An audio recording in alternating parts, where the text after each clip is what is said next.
Is there anybody here for the first time that's never been here before? If you want to just unmute yourself and say hello. Okay. My name is Twiggy. Hello. Hi, Twiggy. Hi, hello. Nice to meet you. Nice to meet you all. Thank you. I'm glad you're here. Stephanie, hello. Where are you from? I am in Greenfield, Wisconsin. Oh, okay. Well, welcome, Twiggy. We're glad you're here. Thank you. Thank you. Okay, and who else do we have? Linda. Stephanie. Oh, sorry. Linda? No, With Linda. I don't know. Can you see me, Linda F? Oh, I see you, Linda. Yep. Oh, yeah. Hi, Linda. Yeah. Hi. I'm glad you're here. Hi. Where you from?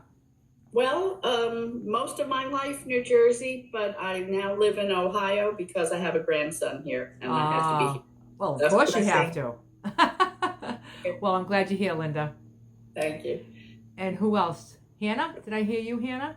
Yes. Hi, everybody. I'm Hannah Russo, and I'm right outside of Philadelphia in an area called Elkins Park. Welcome. We're glad you're here.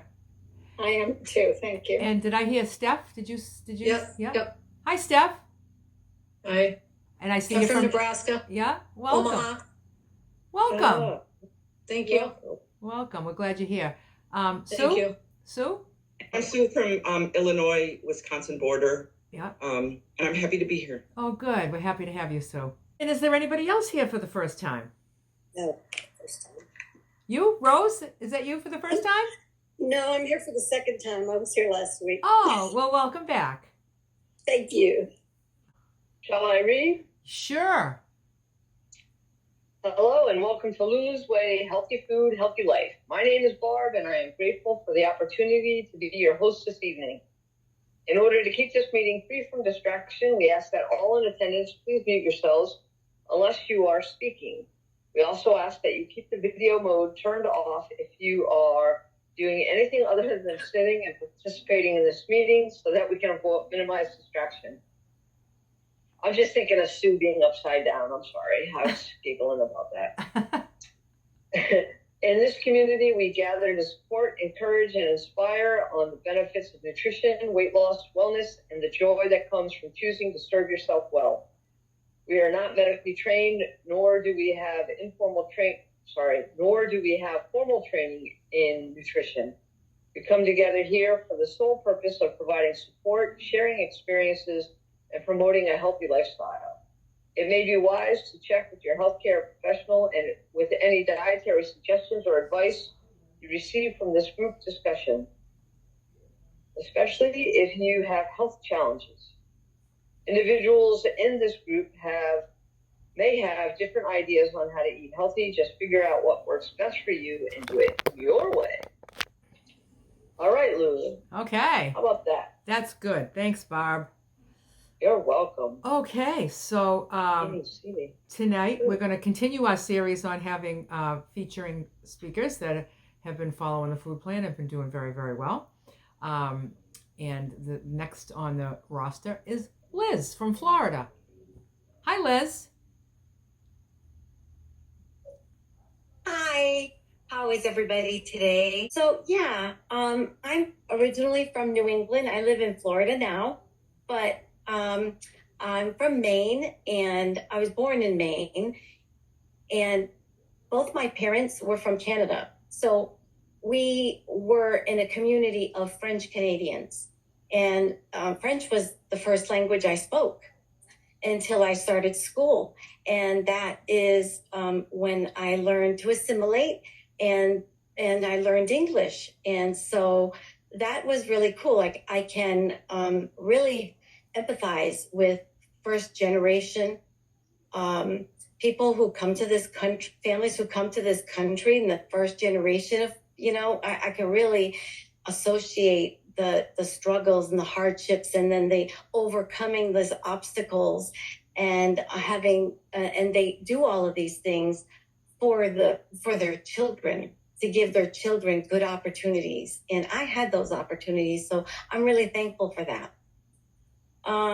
So my childhood was living in a French Canadian community in Maine, and feeling very loved. And like Chris, there was no scale or any concept like that, weight or anything like that. It was just played well with the other French Canadian kids, and ran around and had fun, and were surrounded by the most beautiful music. I don't know if you remember that movie from the 70s. What was it called? Anyways, the Cajun music with the accordion, and it's very joyful. And Beau Soleil is one of those bands that came out from that movie in those days. Beau Soleil, I don't know if you recognize that band, but they're very joyful, and their music is talks about, it's like a broken French, so it's half French, half English sometimes. And it talks about the hardships of, assimilating into this country. So that's one of my favorite music groups. So we were brought up in a musical. My mom was very musical. She could pick up any instrument, try it out a little bit. Like if it was a new stringed instrument, she'd pick it up, she'd strum it a little bit, tune it a little bit, and then before you knew it, she was playing and singing. And she would always gather a crowd around her. She was very gifted musically. And so we would, and the kids would play the spoons. So we would kind of like gather around and just have, just fun family times like that. And in the French Canadian community, other musicians would also join in. And so we would have other, like the accordion, and someone had a horn, and just spontaneously at night would just get together and have music. So that's a wonderful memory. And I miss that very much, being more Americanized now.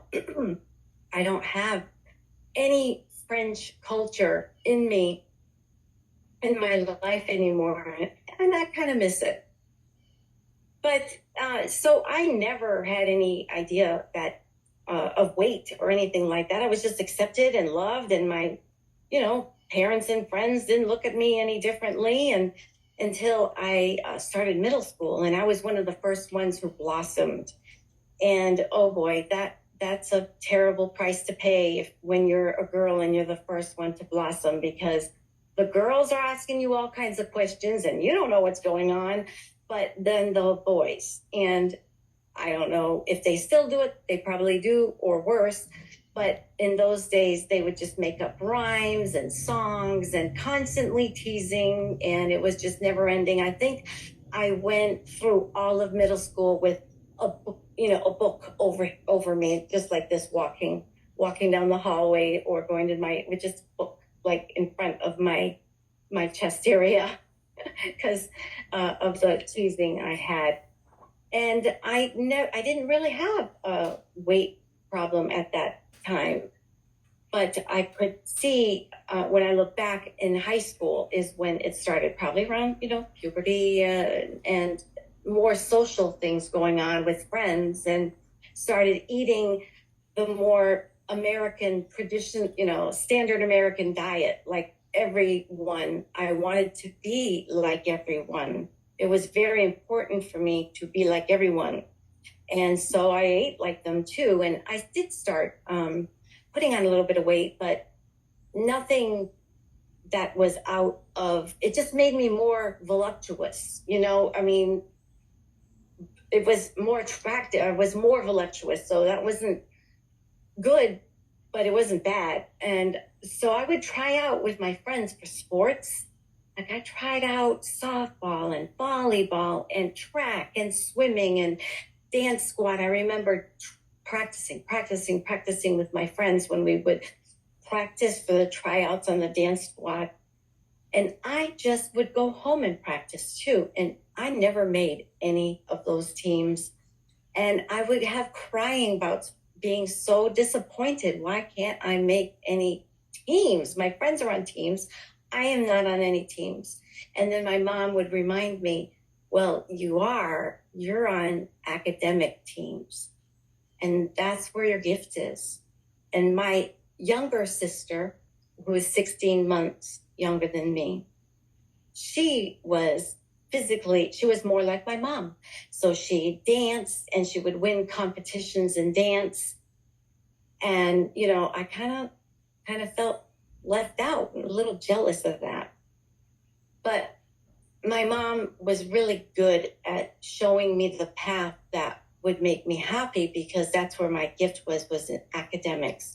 I always, not always, but often felt very happy in academic competitions. And if I wouldn't come in first, I would come in second, and sometimes coming in second to me is better, because I've got someone to chase, someone to try to improve myself to get there. And I guess that's what you learn in sports too. You learn that kind of stuff, and then how to be on a team, like an academic team. Those skills are learned when you're in sports, but I never was on sports, but I guess I learned them from being in academic competitions. So then I went to, that's when crying bouts would start. As I said before, when I wouldn't make any of those teams, I would have very long periods of, I don't know if it was hormonal, or I don't know. I mean, I'm a kid. I'm just trying to get through my day, right? And my mom, after a while, she could see a pattern. So she brought me to the doctor. And I guess I was diagnosed with depression. And I don't recall having any medicine, but what he did prescribe was that I go to like a health club and enroll in aerobics and a workout regimen. So that's what I did. My mom, I remember my mom, it was across town. And so it was too far to walk. So she would drive me, and then she would wait for me, and I would do my aerobics. And I loved it because it was to all the most recent songs that were popular on the radio, and we would learn the moves, the Jane Fonda aerobic days, and so that kept me going. I needed, to have activity in my life, but I wasn't getting it because I wasn't on any teams. But now I was getting the activity in my life by going to the health club. And that was okay. And then in college, I decided I am not staying in Maine because there's nothing here. And so I went to college in Western Massachusetts, and I loved Western Massachusetts because it's a lot like Maine, but with more opportunities. So it's more, rural and country living than Eastern Massachusetts. It's almost like Massachusetts is divided into two worlds, and Worcester's right in the middle. But there are beautiful places in Eastern Massachusetts too, don't get me wrong, because Barbara was just talking about some of those today and her bike ride that she took. So anyways, I was in Western Massachusetts, and I loved it. I would take long bike rides, just like Barbara does. And I would have routes through apple fields and things like that. And that's when I learned about Weight Watchers. And I learned a lot in Weight Watchers because I learned that there's these things called recipes. Growing up, we didn't follow recipes. My mom cooked from, scratch and just family tradition recipes. I don't even think there was a word recipe. She just cooked, right? So this was a new concept. Wow, recipes, it's written down, and all you have to do is buy the ingredients and follow it, and now you got this really cool, healthy meal. So that is when I started getting interested in cooking and, eating healthy, and I was making better choices, although I, of course, being in college, would hang out with my friends and everything. There was one time that I can remember. We were in Northampton, Massachusetts. This was not far from where I lived.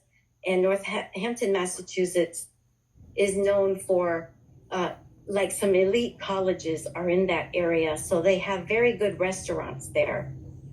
They were opening a new restaurant. It was a Cajun restaurant.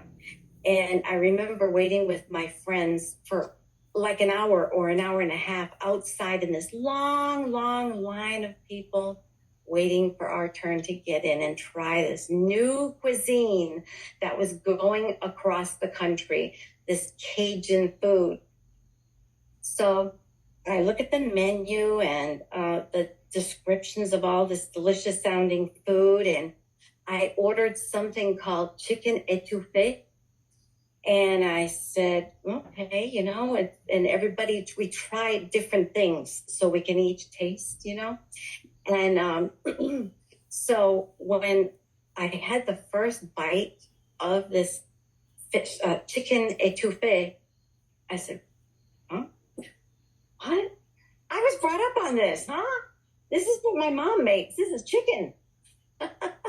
So I didn't realize that Cajun is short. It's a melded word for Canadian. And Canadian is like a, you know, when you say it real fast, Canadian, Cajun. And there is a lot of people that came from a certain part in Canada that were being persecuted or something, and they moved to this part in Louisiana, and they brought their cooking and their culture, and that food merged in with the food of that area, seafood and all of that. And out of it, over the years, came this beautiful cuisine called Cajun. And I didn't even realize I was brought up on this delicious food, you know. So that was something that I'm kind of happy about. My mom always cooked really good food.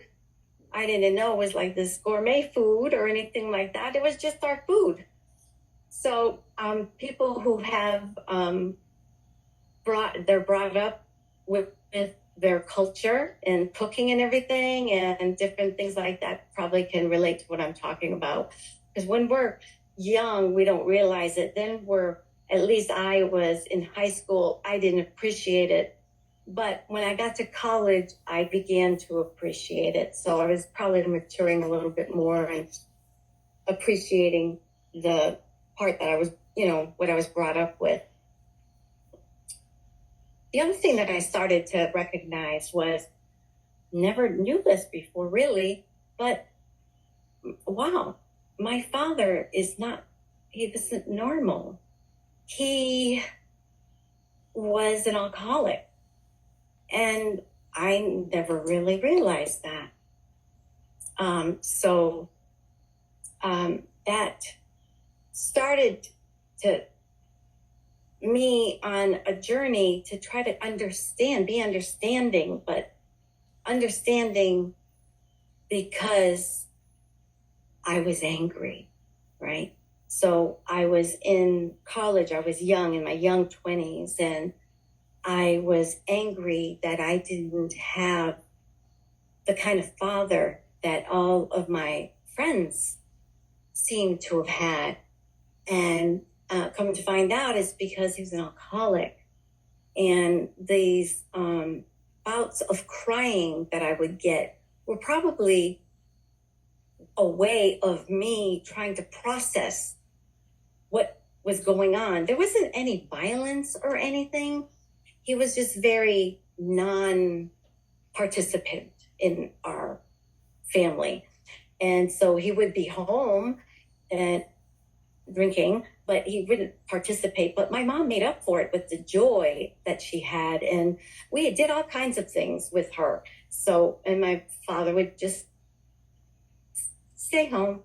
Okay, bye. You know, we'd go off and have fun. So she kind of protected us from that. So that's probably why I didn't realize that he was an alcoholic until about then.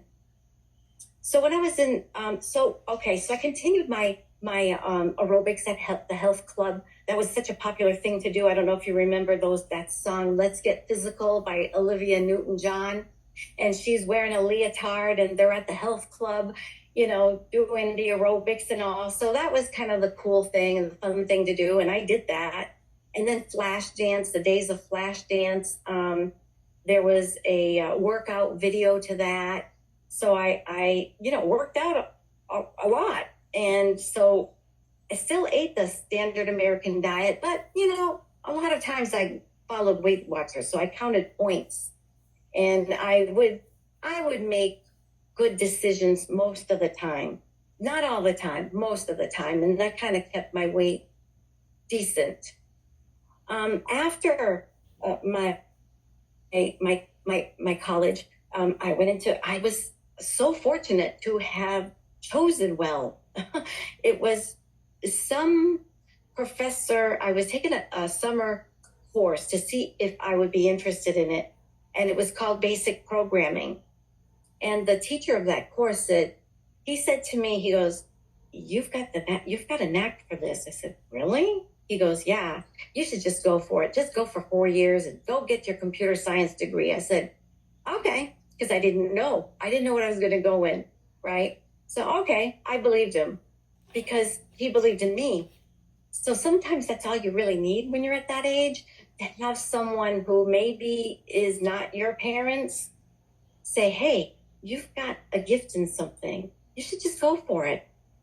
So that's what I did. I ended up majoring in computer science, and it served me well. I have had a career in computer programming my whole life, my whole adult life. I've always been able to get a job. I mean, just think about all of the changes that have happened in computers over the years. It's amazing to be part of it and to have been, participating in all those changes all those years. And there's always something new to learn. And that's one of the things that I love, is learning new things. And I knew me and my friends in college and we've talked about those kinds of things. Like, we realized if we go into this field, it's constant learning new things.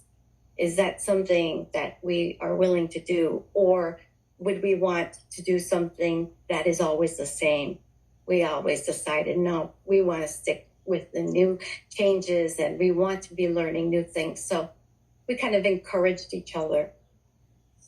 My early career, it was wonderful. I got a great internship, and that turned into a job, and I kept Weight Watchers going. But then from the stress of, the first job and getting my own apartment, all these things, I started to gain a lot of weight. So then something was popular. It was called OptiFast. I don't know if anybody remembers that, but it was just, I don't know how many months. It was a program of just shakes and drinks, no food. I don't know if it was 1 month, 2 months, 3 months. It was a long time ago, but I did it. And part of it was also group therapy, and that was kind of nice. And then we introduced food slowly, and that helped us get reconnected with food as it really tastes, and get a better balance of food in our life. But the thing that happened to me and happened to many people who were on OptiFast. I had a gallbladder problem as a result. And I didn't have to I had a terrible gallbladder attack. It put me in the hospital for, I don't know, maybe 4 days, 5 days. And come to find out, I didn't have to get it removed, but I was on a medicine for about a year. And it slowly melted the gallstones that were created from going on OptiFast.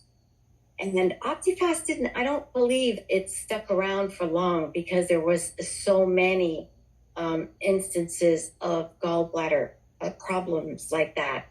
So it's just one fad after another, But I kind of stuck to Weight Watchers. I went back to Weight Watchers until my mid-30s, when I met my husband, working and enjoying my career, and just living in Western Massachusetts and visiting my parents.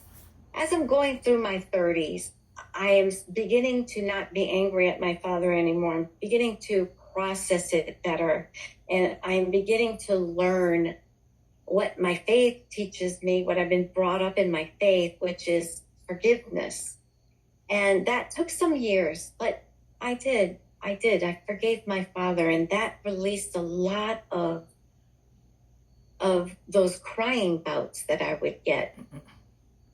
But over time, around holidays, I would still get what I call a dark cloud.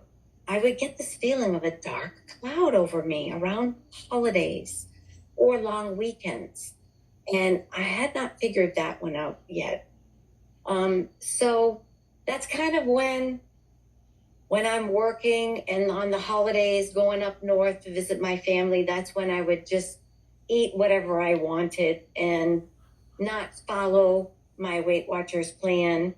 And then I would come back and be all roly-poly, from eating too many carbs and all of that. And it would take me some time to work it down, but I would.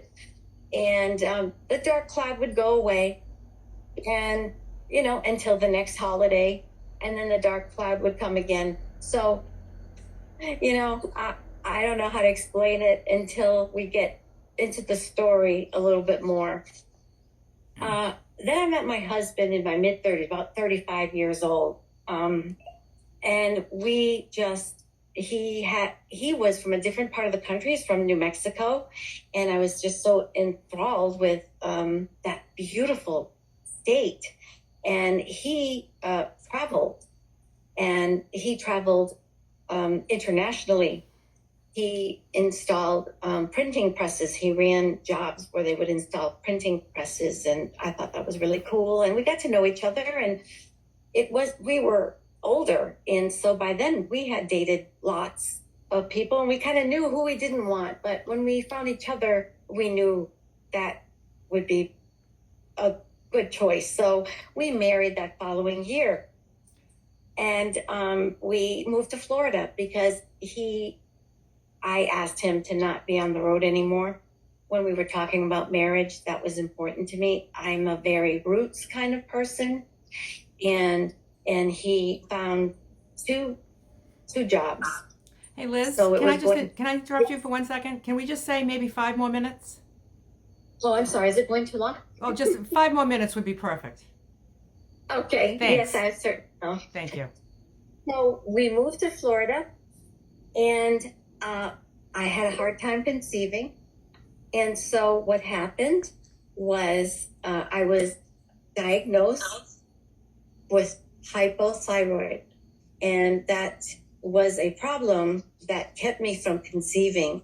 And once I was blessed with conceiving, I developed gestational diabetes. And come to find out, my father had diabetes. And I didn't know it at the time because I'm living down here. But after talking with my parents and everything, I never kept them out of my life. It's just that they weren't in my life that much because I'm down here and they're up there.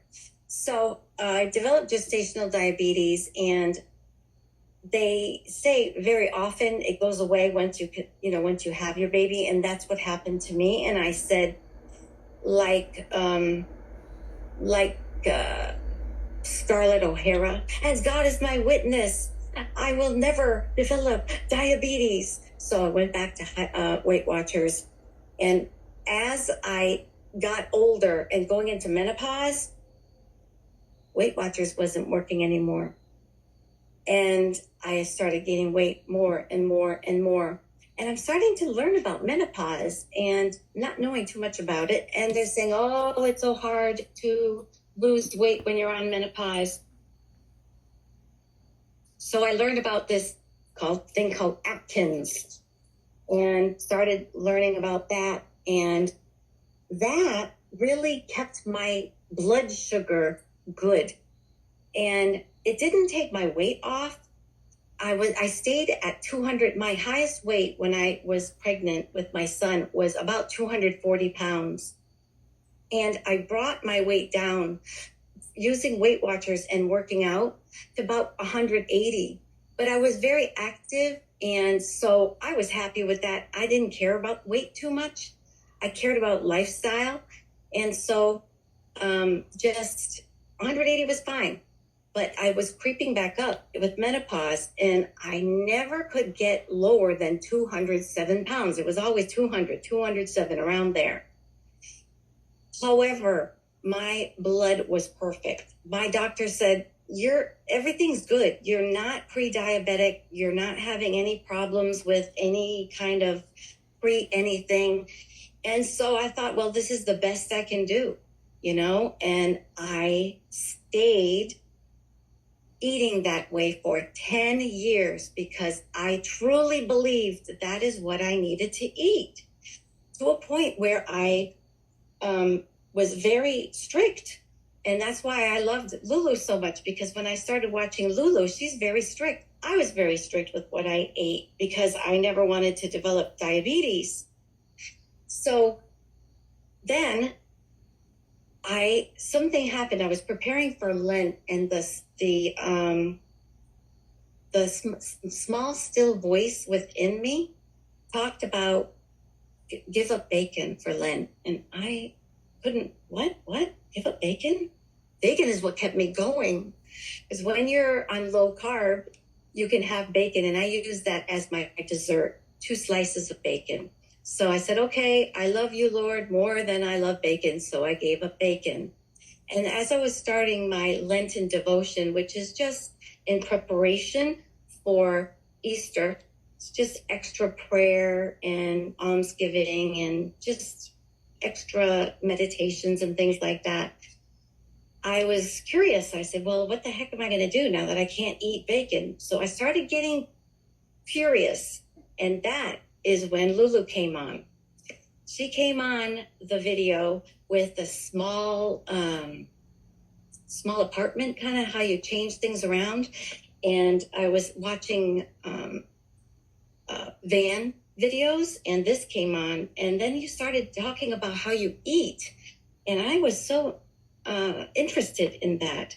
And the rest is history, because I turned my eating into that. And I said, wow, this eating is having me lose weight. I did not think that I could lose weight because I was in. What I'm here to say is, yes, you can lose weight. And even if you're in menopause, and it was not hard. All you had to do was eat the way Lulu's plan is saying. You don't even really have to do fancy macros or stuff, things like that. I did, because I learned I was not eating enough protein, but Lulu's plan has enough protein. So if you're not a numbers nerd, I'm a numbers nerd. You can just follow Lulu's plan, and it's completely balanced, completely healthy, and it's very easy. So I was able to lose like 70 pounds in 8 months, 9, 10 months, not long. And it was just such a great, wonderful feeling to be part of this community. That's when Lulu decided, wow, she was getting a lot of feedback, and she decided to do the channel. And I started watching, but I don't like to talk too much because, look, I go over on time all the time. So I try to be quiet. Anyways, I just wanted to give you a little bit of my story and let everybody know that it truly, I'm not against Atkins. It does help a lot of some physical problems, especially if you have diabetes, eating very low carb, but it wasn't for me. I needed to raise my carbs and eat a more balanced diet, and my body was so happy with that. Now I'm at my goal weight. So that's my story. Thank you, Lulu, for giving me the time. Thank you so much, Liz, for sharing your story. And yeah, you know something? A lot of all those diets, all the diets that are out there, they all work. They all work. If your goal is to lose weight, then you'll lose weight on any diet, really. It's just what's sustainable for life. What's really sustainable for life? What makes sense for life? Like to not eat to not eat carbs, to, you know, not have too many vegetables and just have all meat. It just doesn't make sense to me. And also, like, a lot of the, you know, the prepackaged eating, prepackaged meals, those kind of diets, or the shakes, the Slim Fast and the OptiFat, all those shake things. And it's like, those aren't real life. Those are just temporary. And I always feel like if the diet is temporary, then the results are going to be temporary. So just to find something that works for everything, for losing, for maintaining, for staying healthy and keeping your numbers good and your blood sugar's good. And so that's good. Good for you, losing all that weight. Good for you. I bet you feel great. Yeah. I do. Yeah. I'm living life and loving it. Good. There you go. Excellent. Thank you. And is there anybody that would like to speak? Let us know how your week was. Okay, Bonnie. Go ahead, Bonnie. Okay, Liz, I'm sorry. Did I miss what did you say? What you weighed when you started, and how much you've lost? I think she said 70 pounds. Oh, okay. Yes. I'm sorry. 70 pounds. That's awesome. Yeah, 70 pounds. Well, and that's on LULU'S plan. 207 pounds. Okay, and that was on LULU'S plan. At first, it wasn't Lulu's plan because it was, I was starting to find my way of eating more protein. And in order to eat more protein, I had to change how I was eating on the Atkins. And I was looking around for a plan. And then shortly after, I probably lost 10 or 15 pounds. And then shortly after, Lulu came around. She came out. When did you start, Lulu? What month? Did I start my channel? Or this meeting? My channel was January 2023. Oh, was it January? Okay, well, I think it came around on my feed about March or. I don't think I started really talking about food until I was on a road trip, and I was just cooking, and then everyone's just saying like, "Wow, you know, that looks good." You know, and then they saw me doing it all the time. So I think before people were really saying like, "Wow, like what are you doing?"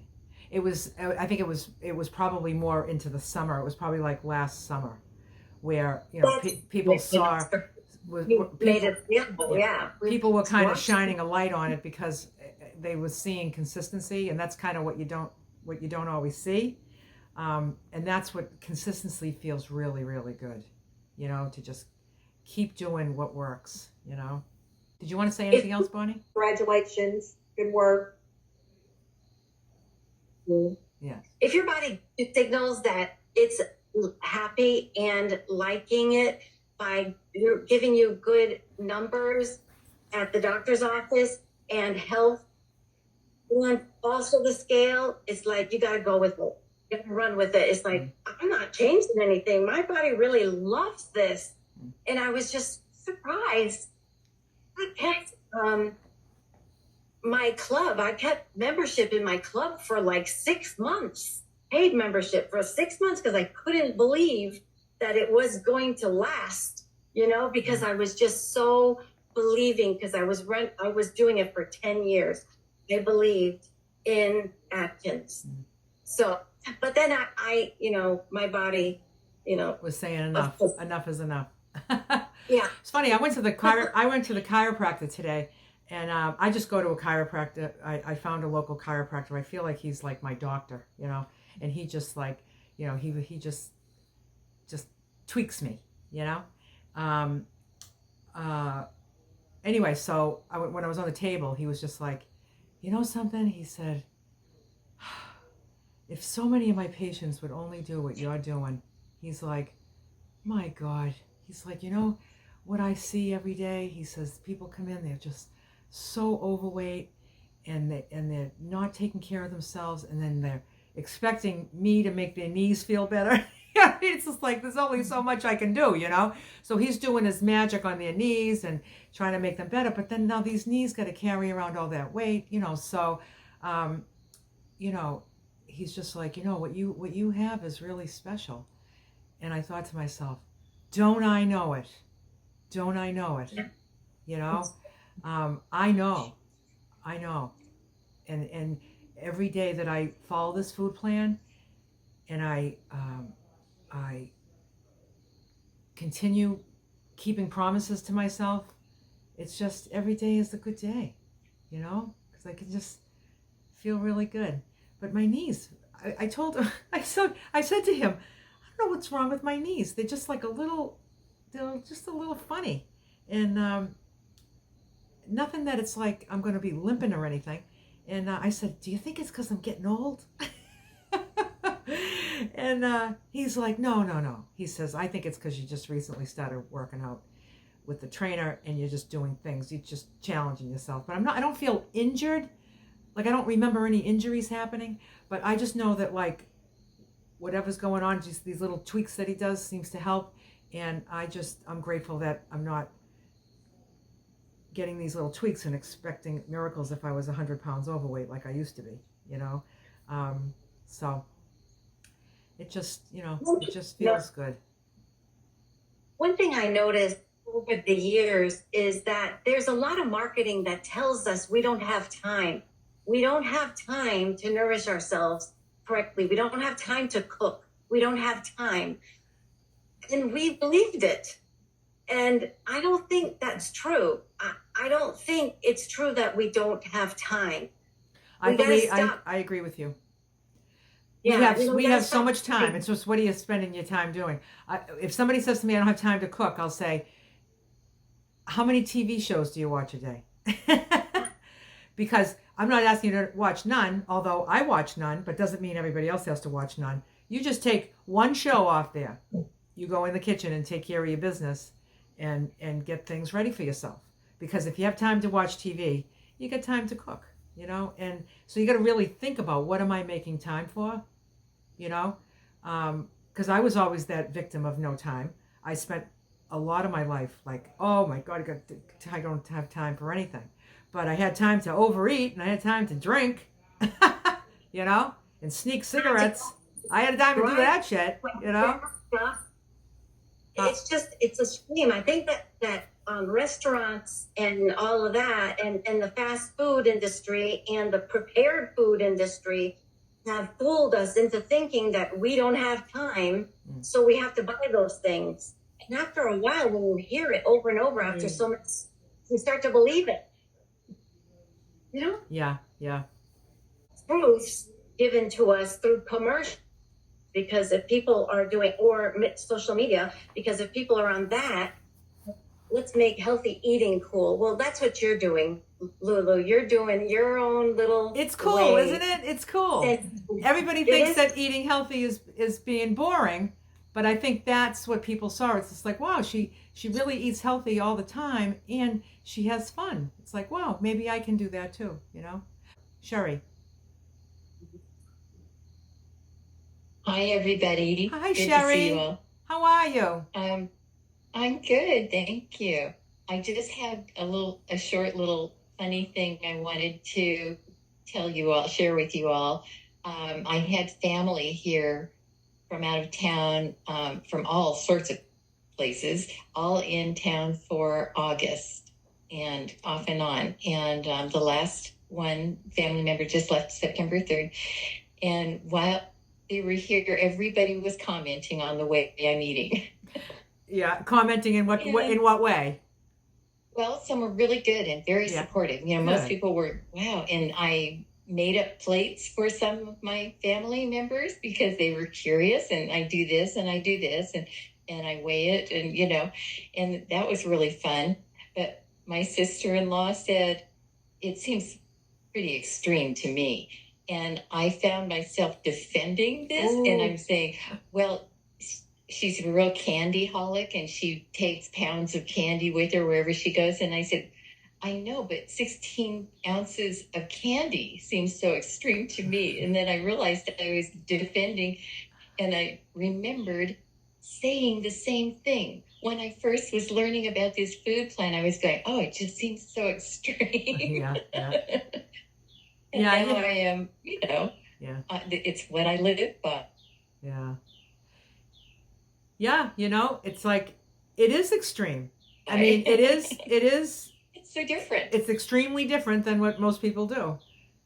And it's like, if anybody thinks that I'm extreme, they can think that. Like, how does that even affect me? It doesn't even affect me. Just say, yeah, you're right. Yeah, I am. Okay. I've been called worse things in my life. You know what I'm saying? Exactly. I was quoting you all month. I was saying things like, it's true. I am weird. I really love eating this way, and I just feel so good. And everybody was commenting on my weight loss and how good I look. So that was really nice. That's good. Yeah. Anyway, thank you. Good for you. Good for you. And Bonnie, I'm sorry, Bonnie.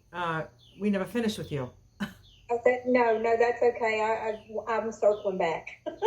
Oh, okay. But because I again want to thank you for doing what you do and sharing it with us and all that good food. And I know I watched you probably 6 months before I decided that, okay, this has influenced me enough that I know I need to get back to it. And I did, which I could have done it on my own. I just didn't want to. But seeing you, it was that visual thing, So anyway, and if I hadn't seen you, I might still be wearing 30 more pounds than I am. So when I gained my weight, of course, you had to get all bigger clothes and I had to get bigger undies. But my other ones were very nice, so I didn't get rid of them, and I saved them. And I had to dig them back out the other day because the other ones are just too big. I cannot wear them anymore. So that's kind of nice. That's what I love about your plan, is that you're eating a spectrum of food groups. You're eating more vegetables than anything else, which is what we should be doing. You allow fruit, your plan allows fruit, different things like that. So I just wanted to say all that. I wanted to say thank you again. And you have helped so many of us, and we truly appreciate it. Thank you so much, Bonnie. That was lovely. And when you said that you were influenced, I thought, like, that's what they call this type of position on social media, right. Influencers, because they do influence. So I'm grateful to be influencing people to do this. And I'm really nothing more than just an example. And I believe that it's very properly proportioned too. I mean, when you really think about, the carbs versus the fruit versus the vegetables, and the carbs versus the protein and fat, and it doesn't really exclude anything. Right. Except for bad stuff. Exactly. It does, yeah. Package. Right. And it's whole foods, you're eating a lot of whole foods, and and obviously you're an awesome example on top of it. And you've been doing it 10 years, so you have that going for you. It's not like, oh, I did it and I gained weight and I came back and that kind of thing. So you're an awesome example, and thank you very much. Thank you, Bonnie. I just want to tell a quick story. So I needed to adjust my plan when I weighed in on September 1st because I went under my range. So I added a couple of things to get myself back in my range. One of those things was I added a fruit at lunch. So now I have a fruit at breakfast, a fruit at lunch. So that was September 1st, and today is the 12th. Twice I forgot to have my fruit at lunch. What foodie forgets a piece of fruit? What good foodie? I was disappointed in myself. I was like, and today was one of the days, and I thought of it at dinner, and I was just like, I bought all this fruit because I'm having double the fruit that I usually have, and I'm like, I'm going to end up throwing some of it away because I keep forgetting to have it. Well, I don't keep forgetting to have it. I forgot twice, and I'm like, I got to remember to have that because, I'm not like, it's not intentional at all, trust me, because some people can get cuckoo the other way too. Got to kind of watch that too. And, because it's, it's like that whole thing, like, you can never be too rich or too thin, Well, something I don't want to be too thin, but I got to remember to have the fruit. I don't know what to do. I wrote myself a note. I had the note out on the counter every day so I'd remember, and then it got all stains all over it, spills on it, and I was just like, and then I don't see it anymore. Like when it's there all the time, I don't even see it. So I don't know how to remind myself. But I know what I'll do. I'll put an alarm on my phone that will go. I was just going to say that. Because I have alarms that go on my phone constantly for different things. But not that. And I just don't remember. How can I not remember? Because it's like, it's almost like dessert after lunch, and I'm forgetting to have it. So that's crazy. That's really crazy. What a problem to have. What a problem to have. I know. No, I want it because I love, I bought all these pears. I bought some grapes. I have bananas. I have a grapefruit. I got some apples. I got all kinds of stuff. And I'm not eating. No, I'm having it most of the time. But when I forgot today, I was really bummed out. And then, of course, there's part of me that's like, well, then just have it at dinner. And I was just like, yeah, that kind of wasn't the deal. That wasn't the deal. So I just stick to my word because I don't want to play let's make a deal anymore. No more, because I'm going to be fine without that piece of fruit, I'm not going to waste away to anything. So to nothing, I mean. So thank you, Bonnie. So next we have Stace. Hello, everyone. Hi, how are you, Stace? I'm good. Thank you, Liz, for sharing your story. That was so wonderful to hear. I appreciate everyone who comes on and is brave and shares their story so we can all not feel alone and gain inspiration. So thank you so much for that. There's a few things that came up for me.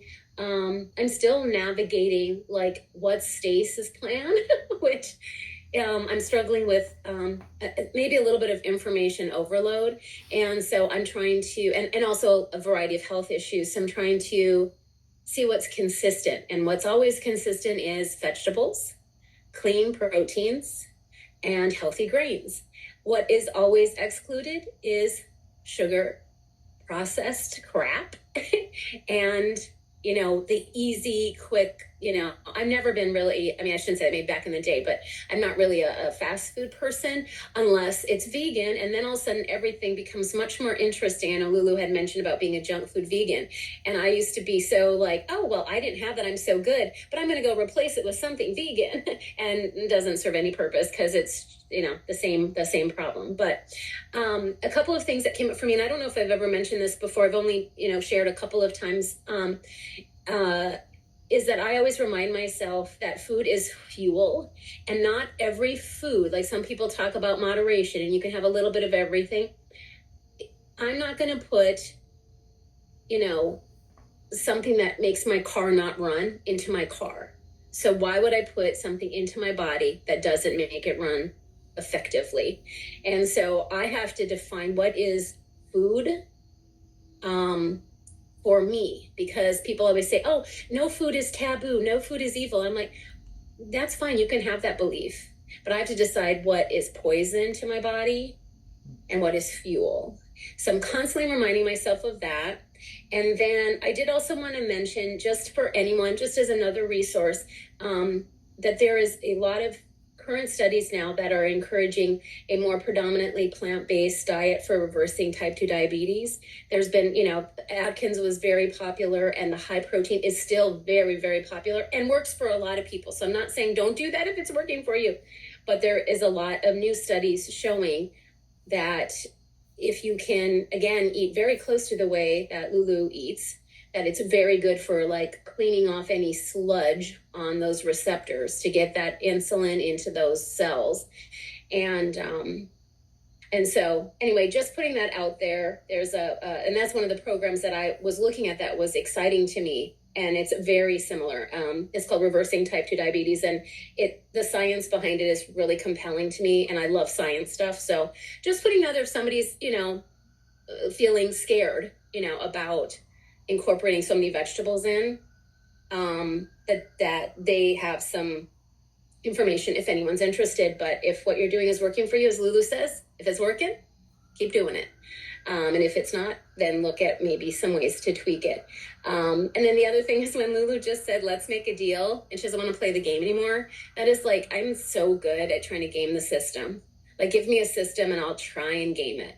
Like, oh, well, if I don't have this for breakfast, then I can have it for lunch. Or if I don't have this yesterday, well, then I can have it today. Or this is kind of like, the thing I was going to have. So I think the clarity and the simplicity of eat your protein, eat your grain, eat your veggies, weigh it out, have your fats, and you can make it your way, but consistently do it your way. And no gaming the system, no, well, I didn't have this yesterday, or like Lulu said, I forgot something that you're supposed to be able to incorporate in. It'll be there tomorrow. It'll be there tomorrow. So anyway, thank you all so much. It's lovely to see you. Thank you, Stace. Anyway, thank you so much. Yeah. Thank you, Stace. Thank you very much. Yeah, about tweaking the plan. I mean, it's got, you got to look. You say, what am I changing? What do I want to change? Why do I want to change it? Why? Is it because you feel like having something, or is it because of certain health issues, certain nutritional needs that you have yourself? But, really ask yourself, why does it have to be any different? And then when you make it different, you gotta just keep saying, does it work? Is it working?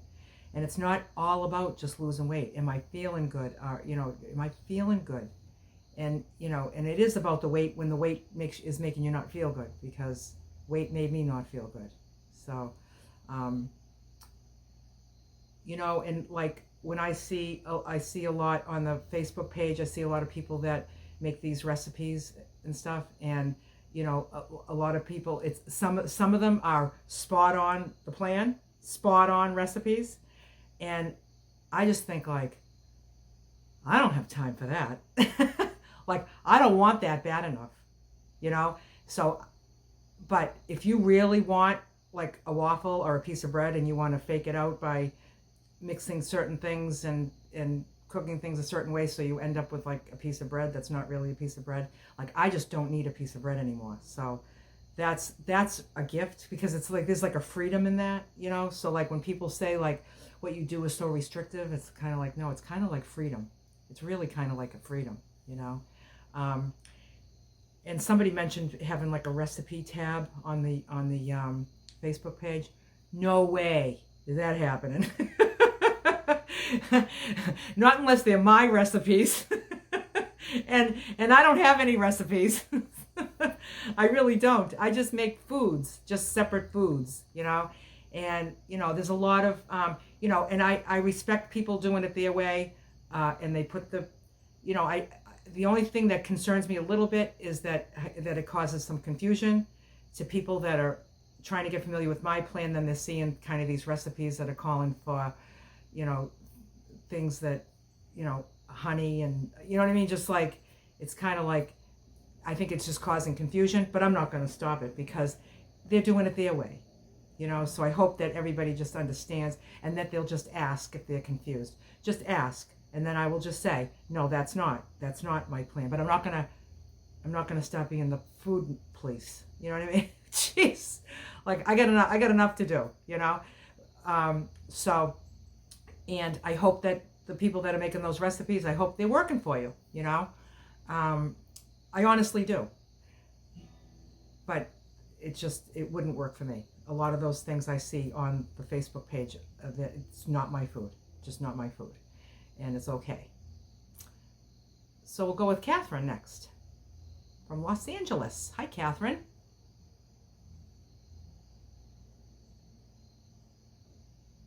Can you hear me? I can hear you. Oh, good. From Los Angeles. Hi. Which means we were rocking and rolling this morning. I think it was a 4.7 earthquake. Oh, really?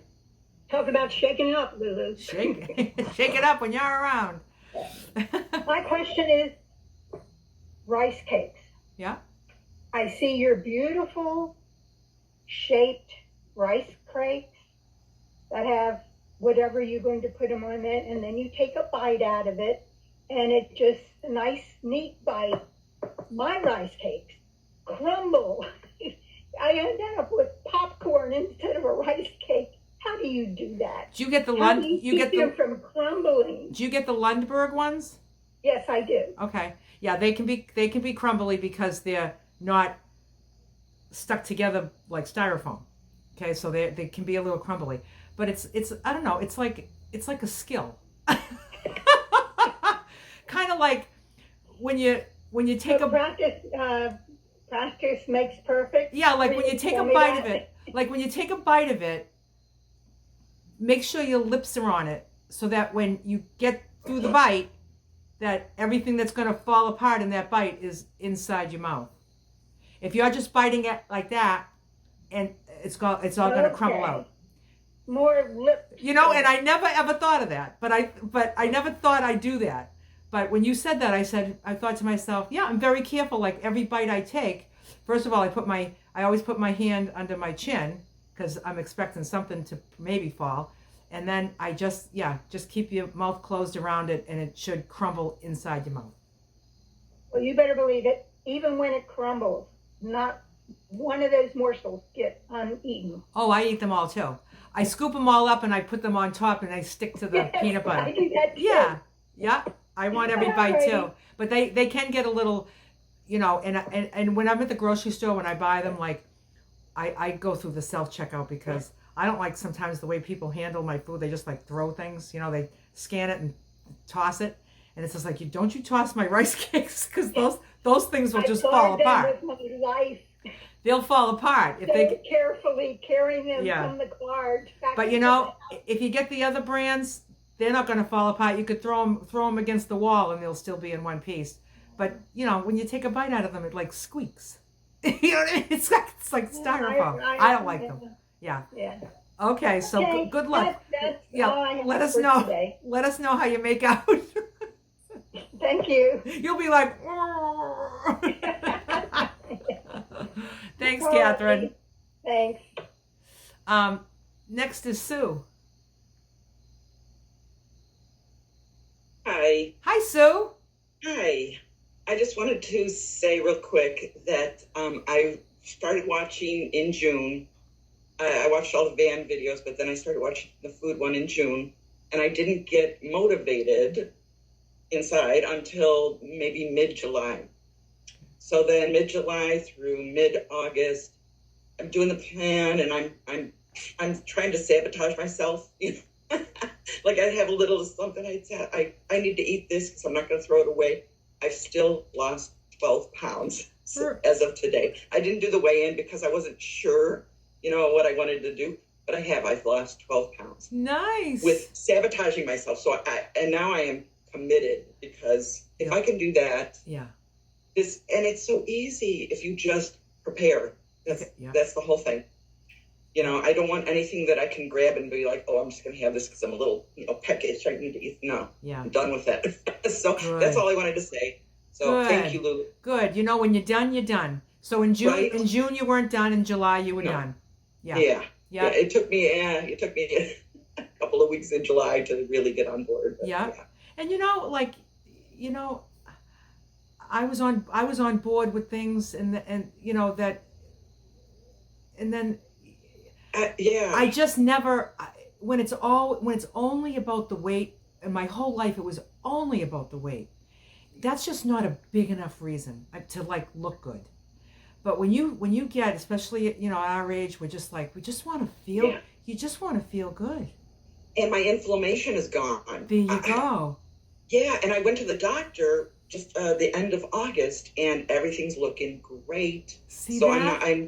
I was pre-diabetic, and I'm good. Oh, you caught it. You caught it just in time. I know, right? Yes. I'm feeling great. I'm starting to walk now. You know, I'm getting out more. Let me go walk around. So it just all feels so good. Yeah, and you know, it's amazing how much time you do have in between meals when you're not thinking about food and you're not eating and stuff. And just to go out for a walk, you're like, it's just so wonderful. It's not that important to me. Yeah, just to have a meal and finish it, and then just turn off and live your life. And don't stuff yourself. Live your life. Get off the couch. Don't watch TV. All of it. It just feels so good. So how are you handling like the food prep? You just getting yourself prepared? And I just do it. I make a bunch of it, and that's one thing also, like I overbought, because I think I'm my addictive personality. I don't know. I overbought. I bought, you know, cauliflower and, you know, all these things. So I'm like, I'm not going to get through this fast enough. So what I did was I put it in vinegar and pickled it in the fridge. So now it goes on my salad, and it tastes like salad dressing, but it's just vinegar. Nice. amazing. That's a good So, idea. and I didn't waste anything. So, Yeah, good. yeah, that's what's helping me. I do it with carrots. I do it with red onions. I do it with, because I buy in bulk and I don't want it to waste because I'm, even those 16 ounces is a lot. Yeah. If you buy a lot, it's going to go bad, right? So yeah, that's what's helping me. Yeah, and you'll figure it out too as you go along. You'll know. Yeah. I go about twice a week, and I kind of know what to get. And then if I think I might be going over, I'll make sure there are things that will last. Like things like carrots and cabbage that have a more of a shelf life. And I'm trying to rein myself in because the grocery store, it triggers me because I try to just go, to the healthy section, and stay away from anything bad. But, I wasn't a big sugar eater, but it's in everything. And I tried not to eat processed food. I just ate a bunch of food. Yeah. And I ate more like 16 ounces of fiber and 16 ounces of meat and maybe 2 ounces of vegetable, Yeah. So, it just so you're balancing everything nice. Yeah, so good. This is so balanced and so nice. And I'm getting there. Yay, good for you, Sue. Thanks, I'm happy. Thanks for telling us. Thank you for telling us that story. Steph is next. Hi, Steph. Hi, everyone. Hi. I just started. I just want to say that the reason I know that this I don't even want to call it a plan. I think it's just how you're supposed to eat. So you're supposed to be, just in real life. I don't even want to call it a diet plan. But anyway, for me, I started because I'm a little overweight, but also because I want to just feel better. And I'm going to be 60 next year, and I just want to be healthier and have a different mindset. But one of the biggest things I noticed was I was a snacker at night. And one of the things I noticed that also was I would eat, but I really wasn't eating enough, and I wasn't eating enough of the right stuff.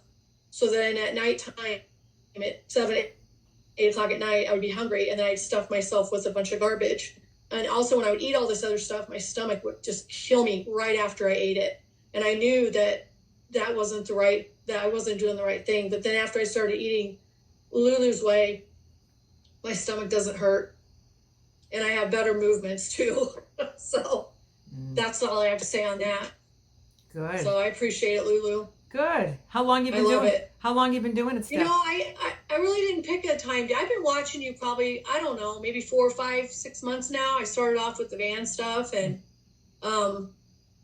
probably got seriously, kind of slowly went into it. Because I started a long time ago just drinking water, no pop. I started a long time ago of way back on no alcohol. And then I started like trying to keep sugar out of my diet, which is really hard. So I don't know, probably consistently, maybe 6 to 8 weeks maybe now. Oh, good. So you're feeling the benefits then. But yeah, I used to, every time I would eat, they say I have IBS, but after I started, when I noticed if I ate a different way and then I eat your way, because at first, it's hard to get going. Yep. And then you finally get serious. Yeah, But I know that when I eat your way, my stomach doesn't hurt. Wow. Yeah, big time. So I appreciate it. Good. You rock, Lulu. I'm glad it's working for you, Steph. Thank you. Yay, you. Nice. Rona has her hand up. What do you got for us, Rona? We'll end it up with you. All right. So I have to tell you a funny story. I was actually on the phone yesterday to Lundberg. You were? Yes, I was. And I mentioned your channel because we head home to Hawaii in a couple weeks, and I can't get the rice cakes over there. So I was trying to get them to ship me some to Hawaii. And they on the website, it says that you can get them there, but we can never find them in the store. Yeah.